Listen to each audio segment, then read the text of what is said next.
Alhamdulillah, we're in the chapter of Salah still.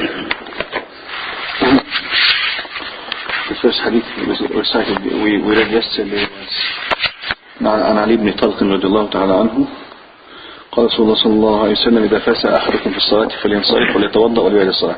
Next hadith وعن عائشة رضي الله تعالى عنها عن النبي صلى الله عليه وسلم قال لا يقبل الله صلاة حائض إلا بخمار رواه الخمسة إلا النسائي وصححه ابن خزيمة.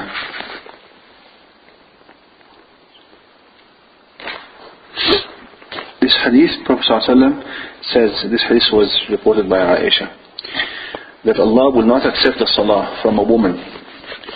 Haid doesn't mean doesn't mean أثناء الحيض. لماذا؟ لأن الحائض لا تصلي.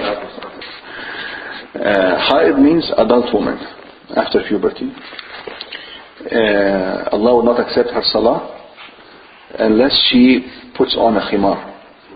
Khimar is what covers the head and the neck. That's the khimar. He didn't, of course, talk about the rest of the body. Why? It's obvious. But it's obvious. It's obvious that the woman has to cover all her body. Certain things are obvious that they don't have to be covered, like in the salah, the hands and the face. These are allowed. It's well known that these are to be exposed during the salah.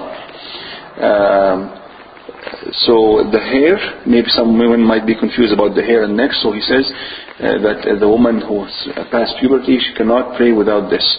This indicates that girls before that, they can pray without the khimar. They can pray. Yeah, girls before that can pray without it. 6, 7 years old, 8 years old, 10 years old. Is it accepted without the khimar? Oh, yeah, accepted, because Hadith says after puberty only. That's when she has to put this on, right? What about the feet? Scholars say the feet, there's no hadith to indicate exactly if the feet have to be covered or not. There's a hadith that comes that says that she should cover the tops of her feet, the tops. So if she's wearing something, it should come over the top of the foot. Better for the woman to be on the safe side to cover the foot. But if a woman doesn't cover the foot, you cannot tell her that her salah is not accepted. You cannot say that. Okay? No, her thawb, her dress goes below the calf. The woman, her dress goes below. When she do the ruku', it's gonna come out here. If it's not very long. It has to be very long enough that when she does ruku' and sujood, it doesn't show any part of the leg.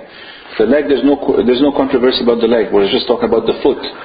Does she have to cover the foot or not? But leg, no. She cannot expose the leg during the salah. It's better to wear socks. No? Better to wear socks now. Better.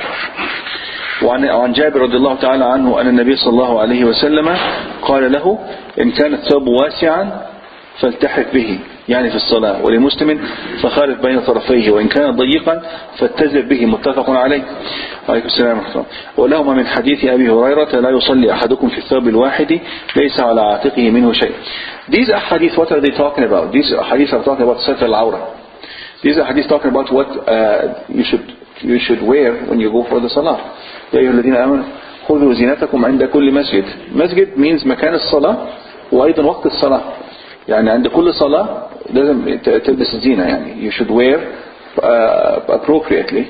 And zina, at least the least in the zina that it should cover the aura. This is the least. But if you can wear something that is more beautiful, it is even better for the salah. You don't wear your work's clothes for the salah. You see some people in our countries especially, they go down for Fajr prayer wearing the pajamas. Have you seen that happen or no? You've never seen that? In Egypt it's a lot. He comes down wearing the pajama and the robe, the gown. The gown that you come out from the washroom with. Wearing the pajamas and the gown on top of it. That's can you go to work like this? You're going in front of the boss, now you wear the worst clothing. نعم كان طلبة في البوردنج سكول. نعم We'll talk about this, yeah. In the boarding school, he says a lot of them go out with the shirt, the cut, the shirt. What do you call that shirt that has only? Huh? With the shirt. The vest, right? The vest. Like vest kind of a shirt, without any. Huh? Without any sleeve. It shows all the shoulder and upper chest and everything. Look at this hadith. So the woman has to cover everything except the hand and face. Okay, the man. Prophet ﷺ says, if the garment that you are wearing is big, فَالْتَحِفْ بِهِ, meaning that you should cover as much as you can of your body, from the top till the bottom, as much as you can. فَالْتَحِفْ بِهِ خالف بين طرفيه في بعض الرواية الأخرى. يعني you cover your shoulders and it goes down. You wrap it around you. It's a big thawb, so you bring it like this and you cover all your body and you bring the ends around your shoulders. وإن كان ضيقا, but if it was small, what do you do? Should you just cover your shoulder and leave the rest of your body naked?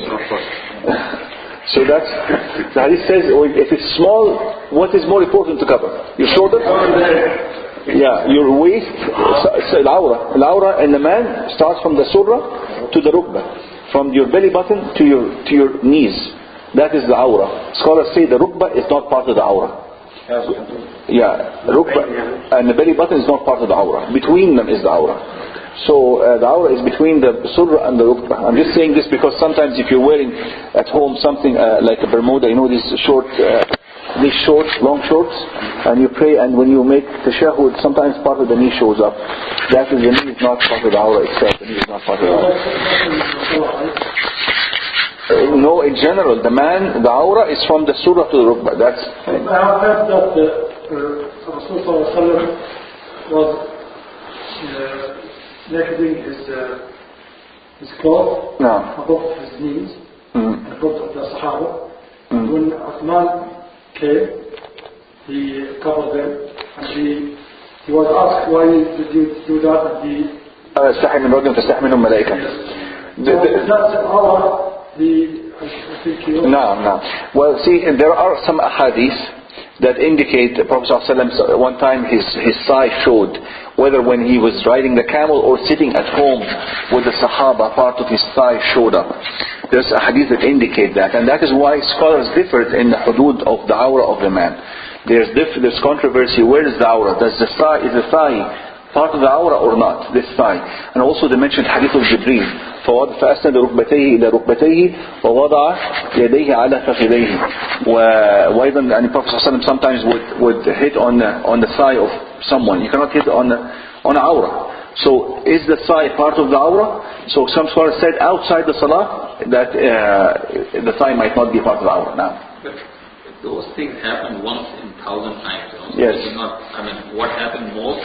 That they cover up. It should be taken. Exactly. And then also sometimes, and there's awra mughallaza, awra mukhaffafa. There is the major awra, which is basically the waist area, right? This waist area. This is awra mughallaza. And there's a minor awra. There's a major awra and a minor awra. So the minor awra extends further down to the knees and up to the belly button. So, but the major awra, there's no excuses to show it whatsoever, right? But the minor awra, maybe we learn from these hadith that the thigh is not as, and we all know this by common sense, the thigh is not an awra just like the waist, for instance, the waist area, right? But definitely in the salah, at least this is what he should cover. فَالتَّدْرْ بِهِ, make an izar with this thawb. And look at this. But the man should, if he has enough clothing, he should cover not only the waist, he should also cover the shoulders. Because of this hadith, لا يصلي أحدكم في الثوب الواحد ليس على عاتقه منه شيء. He should cover the shoulders as well, as long as he had the ability to cover the shoulders. Some scholars say the salah might not be accepted if he has the ability to cover the shoulders. He didn't cover the shoulders, and that is why this fanilla that we talked about, without the sleeves, the shirts they wear on top, without sleeve that show the shoulders, this is a problem for the salah.